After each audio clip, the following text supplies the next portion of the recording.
What's going on, y'all? This is your boy K to the second letter, and guess what? I got my game face on. I'm about to get up in my zone. It's time to get my game face on. Going in for the win. Body full of adrenaline. Turn in my zone, going hard like I'm LeBron. Watch me take it home, take it home. KG, we the 18. That hard work, we see action. They try to skip the label. Sit them boys in the C-section. We live this, no D-ready. So we got class, don't need credits. Train ourselves in godliness, and it's obvious. You know the problem is in my everything's not glitter. What's up? It's your boy Young Noah checking in right now. Damn, the hype. You don't need to be KJ52. What's up, brother man? I will tell you this, getting your game face on is not easy when it comes to putting stuff like this on. Yeah. I don't know how women do it. You look like a professional, man. Like you're ready to take the field right now. Professional something. I'm not really sure what that is yet, but shout out to you, Young Noah. Thanks for interviewing me here. Shout out to Jam the Hype for making this happen. Shout out to all the people that are tuning in right now. Big ups to River Hill Church of God. Not River Hill Church of God. River Hill, you know who you are. They're tuning in right now. It's my people's up there in Tampa. I got my game face on, literally. I'm sitting here rocking my old football jersey. It's really clean. It's really clean. I didn't play a lot. What position did you play? I played left out. Oh man. No, I'm just kidding. I'm joking. I did play. I ran track. I played football in high school. Actually played with a former NFL player. And you know, it's funny how sports work. I always thought that sports would be like my ticket to college. I was surrounded with so much talent on the team. I didn't end up losing my position. Long story short, but I just had gotten saved, and I realized, you know, right there, I could affect people for Christ. And so at my school and on my football team, started the FCA. It was a big part of FCA, Fellowship of Christian Athletes. Ended up leading one of the star athletes to Christ. He went on to play at Liberty. He came back. He's now the principal of our high school. Wow. So the cycle, you know what I mean? Cycle repeats. And one thing that our coach always said, no matter whether we were playing or not, no matter what contribution we were to the team, he told the entire team to keep face on. So Game face. Talk about that. Game face is the title of this single that we're about to drop. This video we about to drop, and yes, sir. You can take that word and you can flip it so many different ways. But what was your intention with that title? I just look at there's a game of life that we have to go into every single day before our feet even hit the floor out of the bed. I think the reality is that the Bible talks about getting on the full armor of God, to having the mind of Christ, that our enemy goes in to try and break us down. And it even says, you know, for physical training has some value, but godly training has value for eternity. And so I wanted to write a song that was essentially saying, get your game face on. Yeah. You have to go into this world, a world that will belittle you for what you stand for as a believer, a world that will send so much stress at your mind. I mean, that's a big reason why we call the record mental. And how do you do that? You know, it's kind of funny. I put this thing on to kind of like play up into it. I realized how hard it was to put this on without looking like sort of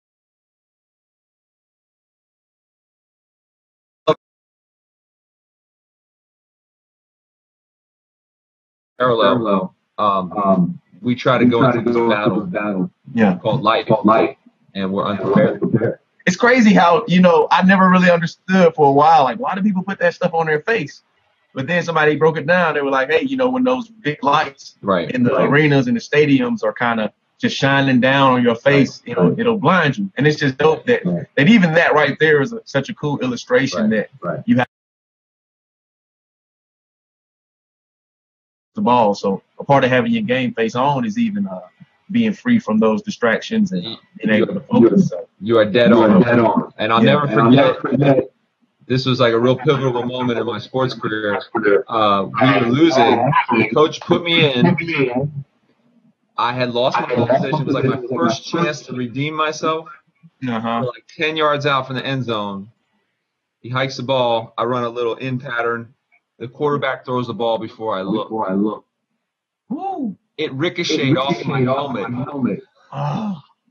Then the inside linebacker comes and creams me. Oh. Not only did I lose my position, we lost the game. The whole flow of the season was gone. And I was just humiliated. And the whole reason why is, just like you said, I was distracted. I was nervous. I was worried. I wasn't ready for the game. I mean, and I might look back and I go, oh, man, my career was over. And next thing we know, we take our eyes off Christ. We miss it, and we stumble and we fall. We feel like it's over, but the reality is, 1 John 1:9 says, "If we confess our sin, He is faithful and just to forgive us of our sin, to cleanse us from all unrighteousness." Now, my career might have ended, but in the kingdom of God, it's always a praise. It's always a start over. That's big. That's big. Well, let's talk about the song. Yeah. Gameface. You got a lot of big names on this song. Yeah. The homie KB is on there, which is kind of funny because KB went to a rival high school. Where he went to school was Southern St. Petersburg. I went to North Tarpon Springs High School. So we were actually high school rivals. Now, granted, we're years apart, but when he told me what his high school was, I was like, y'all were some dirty dudes. I remember his school very vividly. They were one of the dirtiest teams to play against. And so when I was working on this song, I felt like, man, KB would just be such a nice fit for the parallels of the song. And I had kind of known him way before he blew up, being from Tampa. And then my man, Soul Glow Activator, Solomon Olds, used to be on Family Force 5, helped produce the song, actually really produced the song. He's the guy on the chorus, kind of rewrote the chorus. I had the idea of the Gameface, but he kind of built it. And so he took it from there. And then we were trying to do a remix. I sent it to the homie Spec, which you know real well. And he just did this phenomenal remix, which became the first version, the first half version. And we wanted to add a little something to it. So I hit Flame Up, which I've known Flame forever. And I thought, man, this will be perfect to do. And the two songs became so different. We just made them first half and the second half. So it's like a good problem. You know what I mean? But I thought the concept worked really well with those guys.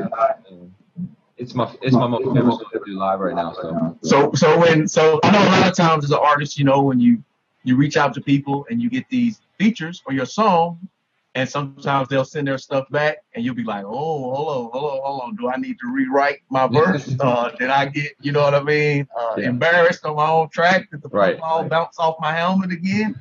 Or so what's it like just to have such a you know this song is going to do well just because of the names on there, and how was the chemistry just working? Well, when I collab with somebody, I try to have it completely finished to make it so simple to them. Like going, here's the song, here's the chorus, here's my verse, here's the concept. I just need 12 bars of pure face melted. That was it.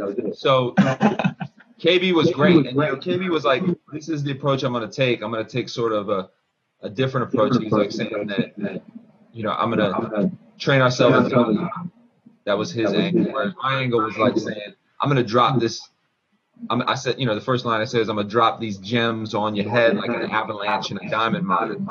You know, it's like literally saying, you know, I've got gems to drop on you. I've got something for you to listen to. So that was sort of my angle. So I just thought everybody thought about a different flavor. And then Flame just did something out of nowhere. I mean, he did that really auto-tune kind of vibe that worked really well with Spec's production. So anyway, that's dope, man. Well, you know, I know people want to hear it. You know, I think we've wasted enough time talking about random things. And let the turn up sauce flow. Let's give the people what they want to see. So we're going to cut to that video, and hopefully the people will be pleased with our offering.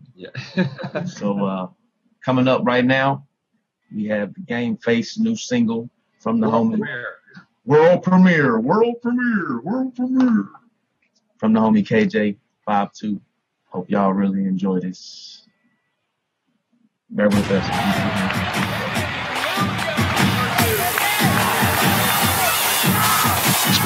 Back. about to get up in my zone. It's time to get my game face on. I'm about to get my game face on. Game face all day, every day, all time. Drop these guns up on your head like an avalanche in a diamond mine. And you chasing at your dollar sign. I'm chasing at my God and I'm placing my face up in this race. And I run this race to the bottom line. And I came now, I try to find who's down to ride and roll with me. And I'm game face up here tonight. Cause how you died and who you be. And I'm going in, I'm showing in just what you did and done for me. And I know I live, I know my sin is gone. And I've been redeemed. I'm feeling like a beast, someone let me out, out, out. I'm feeling like I'm free, someone let me out, out, out. You feeling just like me and someone let you out. Then get up on your feet, it's game time. Let me hear you shout. Going in for the win. Body full of adrenaline. Turn in my zone, going hard like I'm no pro. Watch me take it home, take it home. I'm running off and I run for God and I need it. I'm running hard and I run for God and I watch me take it home, take it home. Turn it up, not a ball for the drum, for the pack and the ball for the blast and the vocal. Put it out for the rap and the drum, for the cast and the all, for the rap and the show. I'm packing the lab and the package, packing the mac and the pack and the no dollars. I'ma break it down, take it down, make a sound, and I got a pass of a slow-mo. KG with an 18, that hard work, we see action. They try to skip the label, sit them boys in the C-section. We live this, no D-rags, so we got class, don't need credits. Train ourselves in godliness and it's obvious. You know the problem is that my quick strong and our wins long. Beast mode don't switch off and our day start before it hits dawn. And we finish it when y'all getting up. I hate the pain when I wake to try. 5 a.m. I know life, but I'ma buckle down. Start from now, I'ma be the champ for my whole life. On KG against my team, y'all boys won't float like Macy's. They parade on the money they make it on, but that money won't save them. See, they think that my guys won't break them. Take a day, they don't really wanna wake us. Haters good, they don't really wanna play us. You boys better step up, shit, and take them, they know. Thought you never see the day. We on this remix. Tell me, homie, what's the play? He said, don't have it, he said, don't have it, he said, don't have it, like what I mean. Going crazy, crazy, crazy, crazy, got me going. Going crazy, crazy, crazy, crazy, crazy. So I take the ball and I'm running hard and I run for God and I never stop and I dive and sing when it's calling me. You get all of me and I'm on this job. I'm feeling like a beast, someone let me out, out, out. Feeling like I'm free, someone let me out, out, out. Feeling just like me and someone let you out. To get up on your feet, it's game time. Let me hear you shout. I'm running hard and I run for God and I know it. I'm running hard and I run for God and I know it. I'm running hard and I run for God and I know it.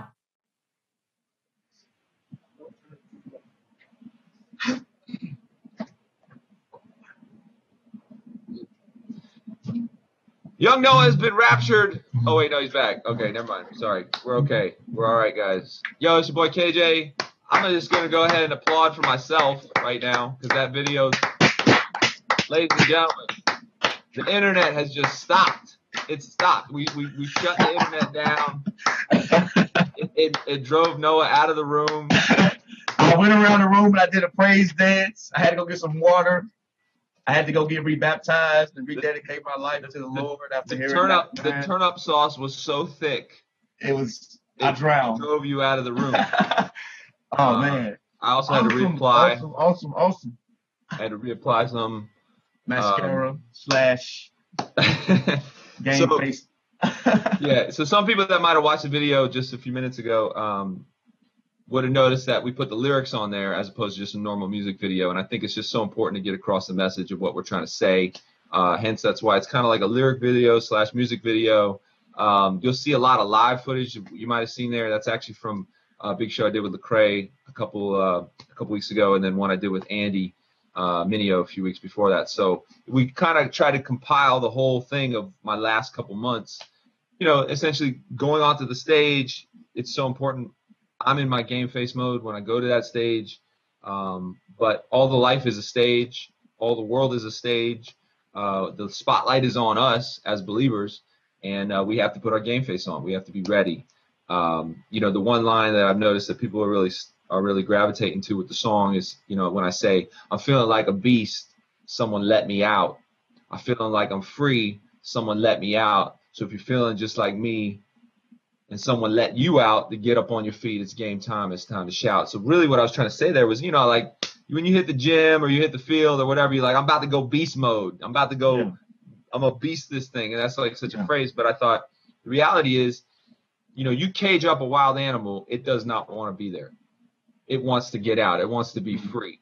And we as believers are caged in by bitterness. We're caged in by sin. We're caged in by anger, by hurt, rejection. So many things leave us caged in. But when Jesus steps in, he sets us free. He says, go be what you're called to be. You're not supposed to be caged in. That's why I was saying, you know, I'm feeling like I'm free. Someone let me out.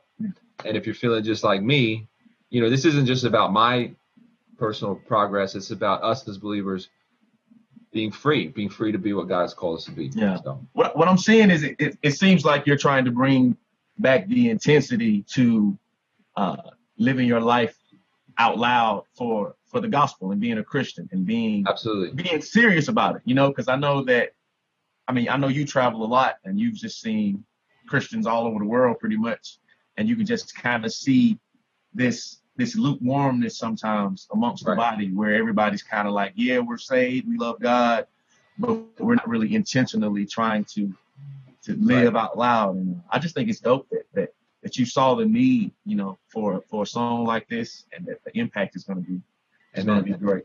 But man, we got heck of questions, man. Yeah, let's get to the questions from the the chat, you know. So I'm just gonna give them to you. And they're not coming from me. You know, I need you to know they're not coming from me. These are your people. These are your people.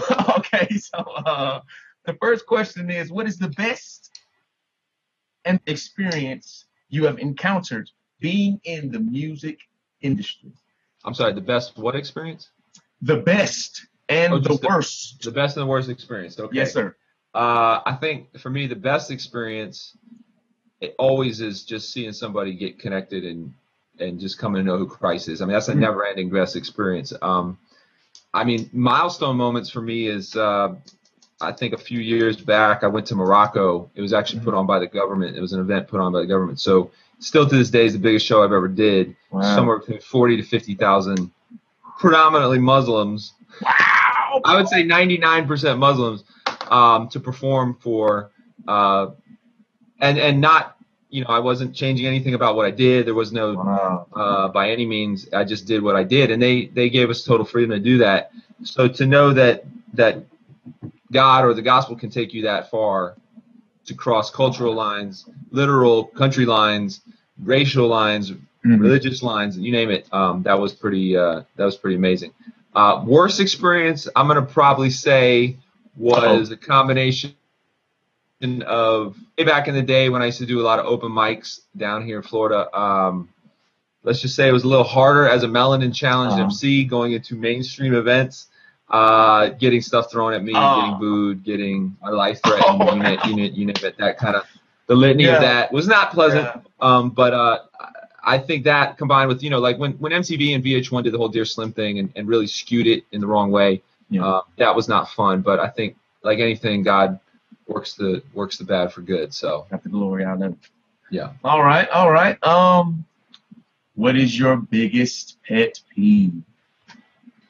That's always a hard question. I hate one thing that drives me crazy is when people ask me the same thing after I've already answered it. So for instance, or if I've like given some information out and they just didn't pay attention. You know, I have this constantly. I can post up a show. When you come in here, I'm like, it literally says right above you, this is when I'm coming here, and you're asking me. That I hate to repeat myself, and I'll say it again. I hate to repeat myself. I'm just joking. So you get the idea. Yeah, that's my pet peeve. All right. What was the biggest thing? Well, that's a question doesn't really make sense. We're going to skip it. Why is your hair so curly? Why is my hair so curly? Listen, this right here is Miley Cyrus. It can't be tamed. This right here, I don't know. I used to really, as a child, like my parents didn't cut my hair. Especially when I hit my teenage years, and my hair was like Napoleon Dynamite. Like it was untamable. I think part of it is being down here in Florida where it's so humid it curls up. But I have like Sicilian ancestry. Like my grandfather came from Sicily, so they tend to be a little more, like that. Which goes to the next question. Yeah. Who is your favorite Sicilian other than yourself? Who's your favorite Sicilian? Don't hold back, man. Don't hold back. I'm gonna say my favorite. I don't even know if he's my favorite. I have many favorite Sicilians, but I think one of the funny, and most people won't even catch this, but there's a movie called The Princess Bride, and there's a scene where he takes on the Sicilian in the movie, and he has this battle of wits, and his line is, "Never mess with the Sicilian when poison is on the line." Nobody's gonna catch that joke unless you've seen that movie. And then he peels over and dies. So I thought that was pretty. But my favorite Sicilian, just to be politically correct, is my father. He's my dad is he is about as Goomba as it gets. That's a good answer. Let's see. This is from Twitter. Who would you most want to write a song with? Or have you already wrote a song with that person? There's probably two people I wish that I haven't collaborated with that I think would be really dope is probably Toby Mac and probably Andy Mineo. I think those are the two guys that are still on my bucket list of guys that I admire their art, and we've over the years built a connection, and I think God's doing some great things through both of them. That's big. That's big. Let's see. So many. So little time. So many. Let's see. Earlier this year, you were deciding on whether to release one full-length album or 2 EPs. Right. One with crazy fun music, and one. Wow, this is a long question. One with serious and deep music. Yeah. Does the fact that the mental release contained only 9 tracks signal that another EP is coming soon? Well, I mean, the mental is definitely it's a serious release. It's, for lack of a better term, it's like 5 new songs and 4 remixes, more or less. So I think rather than doing another EP, we'll probably do like a deluxe version. Okay. But there's no like super goofy tongue-in-cheek songs on this record. I think it was just time to show a different side. Honestly, man, as the genre has grown, it's so much easier to go back to where I started, which is just straight rapping for the sake of rapping. So that's why the tone of this record is pretty serious. You know what I mean? Like it's just a pretty much straight up and down record, hip hop record. Talk about that for a second. Because I know over the years you have almost branded yourself as being a showman. Like, your concerts are crazy. They're super interactive. Your songs have always been, previously just these fun songs that are just so easily to gravitate towards, super catchy hooks. Yeah. And how has it? Because I've seen Christian rap kind of, the genre is changing. There's no denying that the more hip hop side of Christian rap is kind of growing as we're getting more attention from the media. And so, how has it been? Just because you've seen it all, how's it been letting people see that side of you? Hey, I'm a serious guy too. Like, I've been through real stuff too. It's funny. It's never like I could do a 20-song record and one song might be that opposite, but people would always pigeonhole me as that. So, which left me in this sort of interesting lane where it made me the only guy that was doing things like that. But at the same token, that's a super turnoff to some that love the genre. So for me, I think really honestly, it was just about letting my whole personality show. There's a part of me that's very serious. A part of me is very ridiculous. And I probably run the gamut of all things. And I just realized years ago, I'm better off being me. People will gravitate towards you. 15 years later, that's, I think, what has helped me stay in what I'm doing. So, but they also say the truest definition of insanity is doing the same thing over and over, expecting a different result. Yeah. So, this time around, we had to do something a little different. But I always had a burden for the kid that was just like me, that was just your regular run-of-the-mill kid that didn't know a lot about who God was. And I came from a world of inner city youth ministry where I had to reach kids on a very, very basic level. I used to do a lot of Young Life too, which is, a parachurch organization. So like I always realized that there's a power in entertainment to get someone to listen to what you have to say. So I just applied a lot of that. This time around, the genre has changed in a lot of ways. The genre hasn't changed. It's just more accepted. The people have changed. So I try to change accordingly with that. But I still do the old songs. I haven't drank a Mountain Dew in 12 years. I still do that stupid song because people want to hear it. So, I mean, I grew up on stage, you know what I'm saying? So that was just natural for me to be like that. So cool. So, let's see what we got. As a rapper repping Christ, have you ever written a verse and thought, that was all me, not God? I gotta scratch that and write again. Wow. Absolutely. Wow. Absolutely. In fact, I've done that song, recorded it, showed it to people, and they've been like, yeah, you're kind of out there on this one. But, you know, sometimes, like, when I first started, I used to be a very battle rapper-oriented, punchline. My philosophy was I'm going to kill it on the mic, and then I'll get you respect and share Jesus with you. And I went with that idea into a lot of mainstream events. And honestly, got booed, got stuff thrown at me. In other words, I realized that I was getting booed and I was getting disrespected because I was putting myself first. And in myself, I'm this lanky, goofy white guy from Florida doing Christian rap. People were like, But I noticed when I flipped it and I said, I'm going to put Jesus at the forefront, I'd rather get booed off the stage for who Jesus is. Wow. When I did that, all that changed. You know, like I was able to go into those environments and you know, and just do much better. And I realized that that's just a better philosophy I had. So it still applies to the music. Doesn't happen as much anymore, but I definitely bounce a lot what I do off people all the time. That's crazy, man, to just hear, like, because like what you're talking about is kind of like where I'm at when you talk about going into like non-Christian environments and doing these Christian themed songs. Right. And knowing that it's like people respect it. You would expect, you know, to get booed when you come in. You're like, listen, man, y'all really need to change. Like, Jesus is this and this and that. But people who don't know the Lord, like, they're looking for someone to come and like share this truth with them. And it's almost like there's this respect level where they're like, you know, that guy's from God. Like, we shouldn't, you know. But if you get up there trying to act like you all that, they're like, man, get out of here with that corny stuff. And the truth too is sometimes it's like if you're drinking some water or some flavor that has a certain flavor to it and you're so accustomed to it, and all of a sudden you give somebody something else that tastes the exact opposite, you just have to literally stop and go, what just happened? And so a lot of times in those environments when you put Jesus first, people are literally stunned.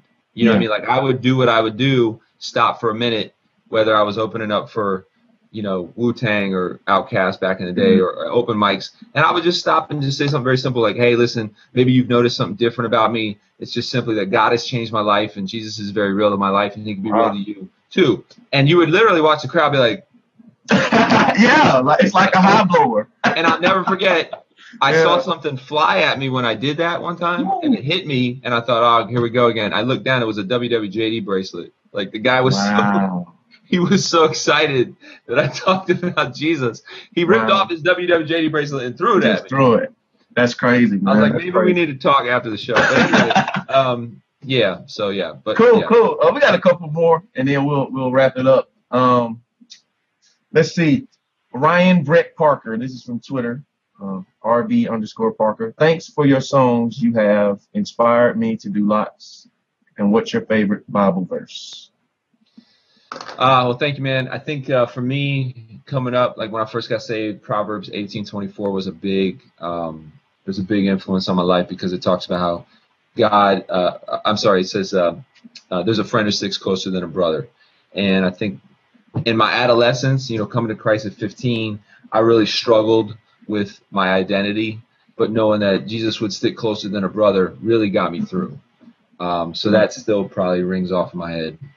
That's big. That's big. Yeah. Last question.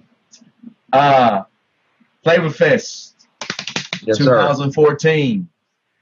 I've heard through the grapevine that you are going to be hosting that event, the 3-on-3 basketball tournament, and you are going to be performing during halftime. Is these true facts, or is this a rumor? Yeah. I can neither confirm nor deny, but I will confirm and deny. No, yes. Yeah, I will, and yes, definitely we're going to try to rock Gameface at halftime. I'm going to be playing in the 3-on-3 tournament. I mean, I work out quite a bit. I run quite a bit. I haven't played basketball in years. So, like, my goal is to be the John Stockton of the thing. Yeah. A lot of bounce passes, a lot of feeding the pill, the D-mob.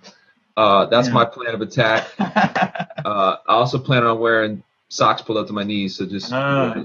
That's good. You took my spot, so you don't know that. See?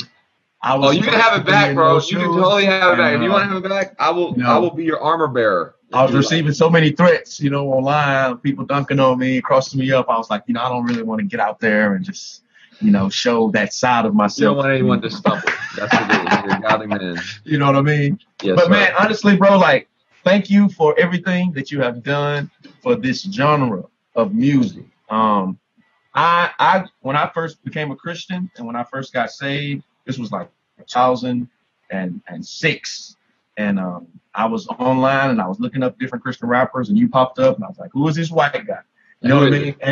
And it's just amazing to see that, man, you're still like, you haven't missed a beat. Like, God is still just carrying your ministry. And it's just an inspiration to see that you can be a Christian rapper and God will sustain you. And I remember, I'm going to share this. This is what you told me. I was at Flavor Fest last year. And I asked you about, people who want to do this full time, people who want to make it in the Christian rap industry. And you said that people who are most faithful to God will be the ones that God will allow to do this for a living. And that really spoke volumes to me. And I was like, man, because really it spoke to me as in all I can really do is give God everything.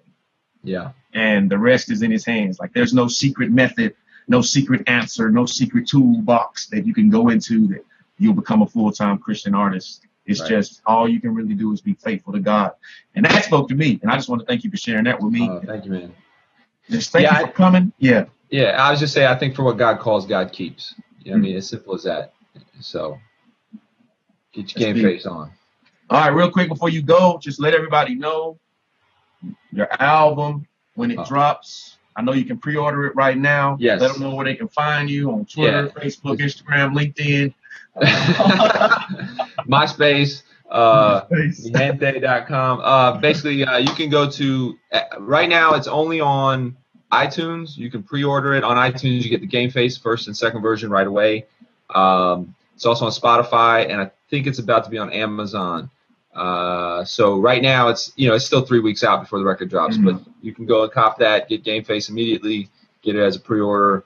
KJ52 is my Twitter. KJ52 Instagram is my Instagram. KJ52 is my Facebook page. That's my main places that I rock with. And and so also every Friday I do a thing called Friday Freestyle. You can check that out. Myself and a couple other crossover peeps broke the Guinness Book of World Records. Yes. Back for the longest team freestyle. So check that out. You can be a part of that on Friday. And thank you, man. Thank you guys for tuning in. All right, this is your boy Young Noe checking in. Jam the hype. He got his Gameface goatee going right now. Shout out to the homie KJ52. Thank you, everybody who listened. Follow this man. Instagram, Facebook, Twitter. Do not stalk him on LinkedIn. That is not for you. And y'all have a good night. We out of here. Deuces. Peace. Back when I used to play sports, after months and months of preparation, months and months of practice, we got ready for that very first game. Our coach would sit us all down, and he would emphasize the fact that there was nothing more that we could do to prepare for that moment, except for one last thing, to get our game face on. Life is a battle. Every day you have to get up and face the challenge. Will you succeed? Will you be a leader? Will you go after everything that you deserve? Or will you be a follower? Will you go with the rest of the pack? Or will you set the pace? There's a lot of negative life choices that will pull you under. You have the choice today to do one thing and one thing only. Will you get your game face on?